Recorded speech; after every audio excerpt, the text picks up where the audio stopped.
बोले जो शुल्क लगता है क्लब में जुड़ने के लिए या रजिस्ट्रेशन फ़ी होता है वो कितना फ़ी लगता है? वो प्लेयर रजिस्ट्रेशन फ़ी होता है, वो बीसीए की तरफ से है, वो 530 रुपया पर प्लेयर लगता है। आइए हमारे साथ और यहाँ पर कुछ लोग जुड़े हुए हैं आज के जो टूर्नामेंट हुआ था उनसे विशेष जानकारी प्राप्त करते हैं और आप लोगों के बीच साझा करते हैं। सबसे पहले आपका स्वागत है हमारे चैनल पे। धन्यवाद। और हम आप अपना छोटा सा परिचय दे दीजिए ताकि दर्शक जान सके आपको। मेरा नाम ऋषिकेश कुमार झा हुआ, मैं फ्रेंड्स क्रिकेट क्लब का अध्यक्ष हूँ।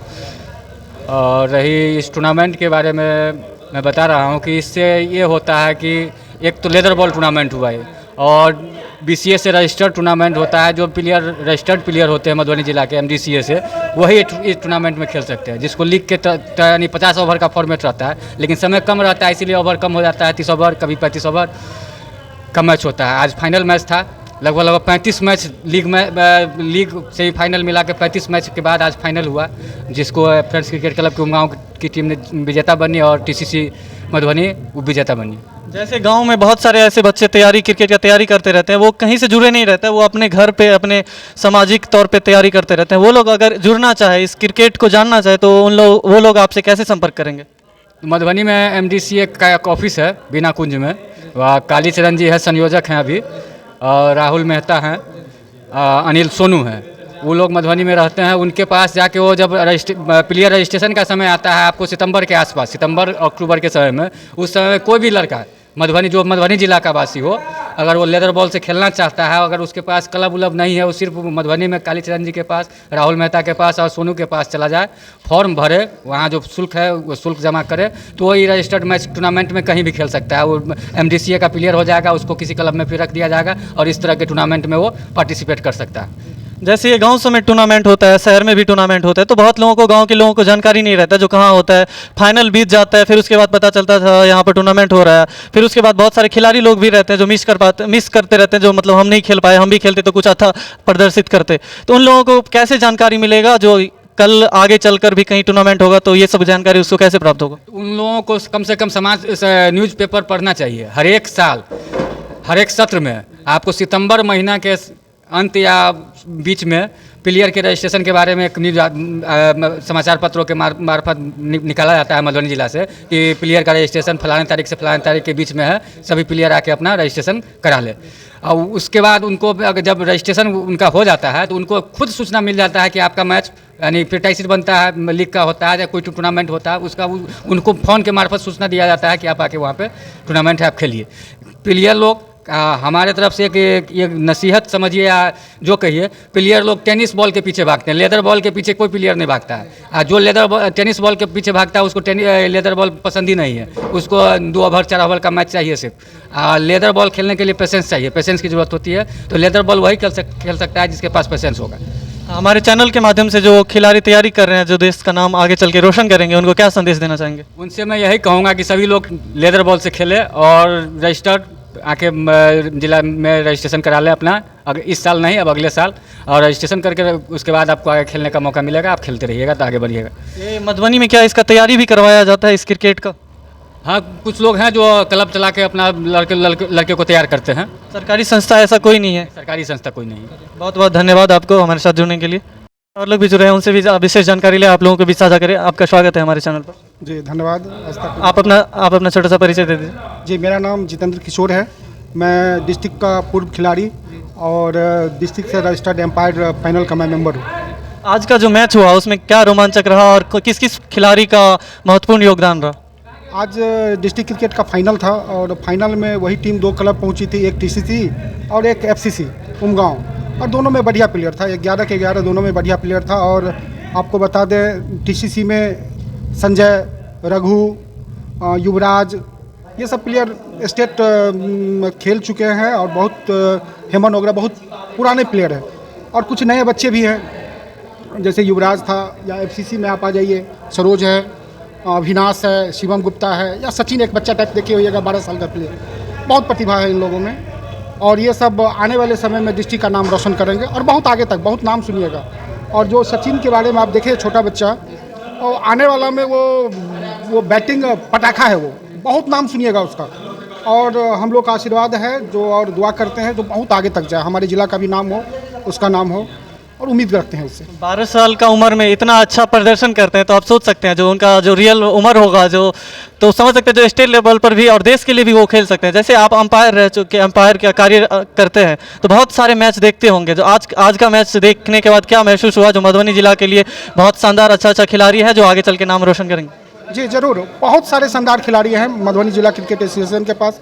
आज फाइनल में ही आप देख रहे थे, और जो टीम सेमीफाइनल में हार चुकी है या 12 टोटल क्लब है उसमें हर टीम में कुछ ना कुछ ऐसे प्लेयर हैं जो आगे बिहार का में खेल के बहुत बड़ा नाम कमा सकते हैं। और जैसे आप दोनों टीम के बारे में बता ही दिए, झंझारपुर में आदित्य राज, आज सीरीज मिला है शायद उनको, वो बहुत अच्छे प्लेयर हैं और ऐसे प्लेयर काफ़ी हैं, ठीक है। और यदि एक एज ग्रुप के आ जाए तो 16 में बहुत सारे प्लेयर हैं, 19 में बहुत सारे प्लेयर हैं। और हेमन के लिए जैसे संजय था, सरोज है, रघु है, उत्कर्ष आज नहीं अवेलेबल था, स्टेट कैंप में है। आपको ये क्या कह रहे हैं जो ये नरेश सैनी है, तेजस्वी है, ये सब मतलब सारे स्टेट कैंप पे रह चुके हैं और आने वाले समय में बहुत नाम सुनिएगा इन लोगों का। और आज का जो डिस्ट्रिक्ट का फाइनल था तो यह पिछले 1 महीना से चल रहा है और आज इसका फाइनल था। और इसमें होता यह है जो अब सारा कुछ ऑनलाइन है, इसी आधार पे 16, 19 हेमन सारा का कैंप लगेगा, सारा वो टीम बनेगा और जो परफॉर्मर है वही आगे मधुबनी की तरफ से खेलेंगे।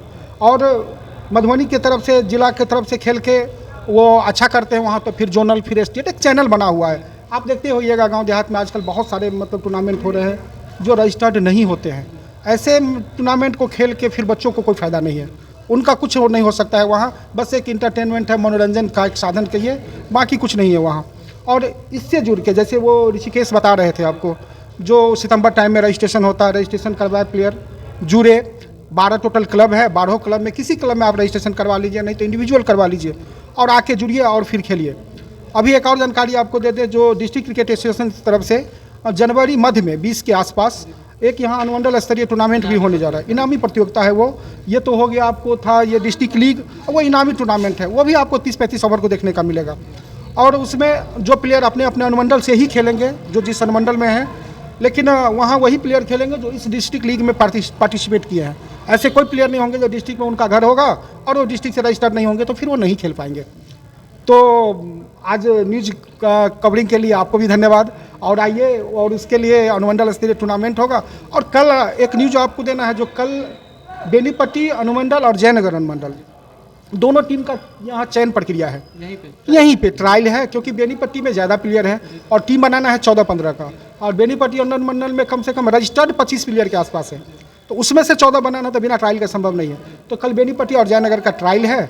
आप यदि फुर्सत में रहेंगे तो हम चाहेंगे जो आप 2-3 बजे के आसपास आइए, जो दोनों टीम का सिलेक्शन लिस्ट रहेगा तो हम आपके माध्यम से वो चीज़ को फिर ये प्रचार प्रसार करने में हो जाएगा, जो ये टीम भी बिल्कुल आएंगे। आपसे एक हमारी लास्ट बात, जो हमेशा से हम एक मुद्दा उठाते रहे मधुबनी स्टेडियम के बारे में। ये देखिए, ये स्कूल का ग्राउंड है, कहीं ना कहीं ये स्टेडियम, ये प्ले ग्राउंड रहता, क्रिकेट ग्राउंड रहता तो बहुत ही अच्छा शानदार प्रदर्शन कर सकता था खिलाड़ी हमारे। तो आप क्या कहना चाहेंगे? हमारे मधुबनी स्टेडियम का हालात आपको भी पूर्णतः जानकारी होगा, तो आप क्या कहना चाहेंगे स्टेडियम के बारे में? देखिए, स्टेडियम का जो मुद्दा है ना, वो मेरे ख्याल से खेल खिलाड़ी से ज़्यादा राजनीति मुद्दा हो चुका है और बहुत सारे लोग इसमें हैं, मैं उस पर नहीं जाना चाह रहा। लेकिन एक चीज़ जानकारी आपके चैनल के माध्यम से हम आपको दे दें, इस बीच कुछ दिन पहले आपको इंटर कॉलेज हुआ था, वो वहाँ पे राजनगर क्रिकेट ग्राउंड में, कॉलेज के क्रिकेट ग्राउंड में हुआ था। उस ग्राउंड में हम लोग एम्पायर पैनल की तरफ से वहाँ गए थे एम्पायरिंग करने के लिए। वो ग्राउंड इतना बढ़िया है और इतना जगह है वहाँ राजनगर के राज्य में।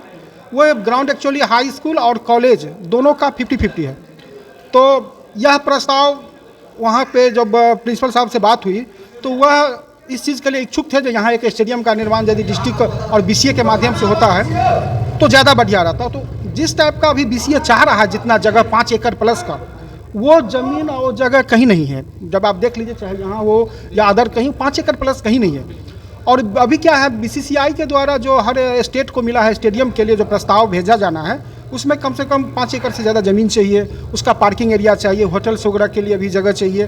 तो वो सारा जगह वहाँ है और बहुत जल्द आप BCA को यह प्रस्ताव वहाँ से भेजा जाएगा। और यदि कोई बाधा नहीं उत्पन्न हुआ तो बहुत जल्द इस स्टेडियम, मधुबनी स्टेडियम को छोड़ के एक नया जगह पे प्रस्ताव भेजा जा सकता है। और उम्मीद करते हैं क्रिकेट खेल खिलाड़ी के लिए जो बहुत जल्दी ये स्टेडियम का निर्माण हो। मधुबनी स्टेडियम को रहते हुए भी कहीं अदर जगहों पर जाने की क्या जरूरत है? 2 स्टेडियम हो जाए तो और अच्छी बात है हमारे क्रिकेटर प्लेयर के लिए, मगर ये मधुबनी स्टेडियम का विकास क्यों नहीं हो पा रहा है? जब हम लोग बच्चे थे, आपको अंडर 16 की बात बता रहे हैं, जब हम खुद अंडर 16 थे तो वहाँ डिस्ट्रिक्ट का मैच होता था। हमने वहाँ डिस्ट्रिक्ट लीग खेला है, बहुत क्रिकेट खेला है वहाँ स्टेडियम में। अब जो समय के हिसाब से विकास करना चाहिए तो समय के हिसाब से वो नीचे की ओर चला गया। और अभी बहुत सारे मुद्दा है, कभी सुनने में आता है ज़मीन पता नहीं किन्हीं का नहीं है, सरकार का नहीं है, क्या है नहीं है। एक्चुअली अंदर की चीज़ मुझे भी नहीं पता, और इसमें ना खेल खिलाड़ी और आपके चैनल के माध्यम से ये चीज़ जगने की ज़रूरत है। हमको लग रहा है ना एक जन आंदोलन है कि ये एक खिलाड़ी आंदोलन होना चाहिए, खेल प्रेमी का आंदोलन होना चाहिए, तभी जाके वहाँ पे कुछ हो सकता है। ऐसे मतलब सब अपने अपने स्वार्थ के लिए थोड़ा सा बहुत है, कोई पॉलिटिकल स्वार्थ है किन्हीं का कोई और स्वार्थ है, जो थोड़ा सा मुद्दा उछाल के फिर पीछे हो जा रहे हैं। लेकिन उस स्टेडियम का उद्धार तभी होगा जब खिलाड़ी, खेल को चाहने वाले, आपके चैनल जो खेल खिलाड़ी के लिए चाहते हैं, वैसे को आगे आना पड़ेगा, उसके बाद ही है। और आप देखिएगा वो उसी दिन होगा उस स्टेडियम का उद्धार जिस दिन खिलाड़ी जग जाएगा, खेल प्रेमी जग जाएंगे। वैसे नहीं संभव है जितना हम देख चुके हैं वहाँ पे। बहुत बहुत धन्यवाद। और आप सभी मधुबनी के जितने भी खिलाड़ी हैं, क्रिकेट खिलाड़ी और अन्य क्षेत्र के जो खिलाड़ी हैं, उनसे आग्रह करेंगे कि आप अपने हक की लड़ाई लड़िए।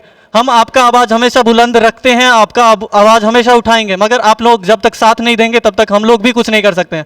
आप लोग भी अपना आवाज़ उठाइए। और देख सकते हैं जो मधुबनी स्टेडियम का क्या बदतर हालत हो चुका है। अभी जो सरकारी स्कूल का ग्राउंड है उसमें क्रिकेट खेला जाता है, वाटसन पर ग्राउंड में जो सरकारी स्कूल का छोटा सा कंपाउंड है उसमें खेला जाता है। ऐसा क्यों होता है जबकि हमारे पास क्रिकेट ग्राउंड नहीं है, अवेलेबल है पर उस पर ध्यान नहीं दिया जाता है। ऐसा ही अपडेट देखने के लिए हमारे साथ जुड़े रहिए। Hrithik Jha, ATM news. धन्यवाद।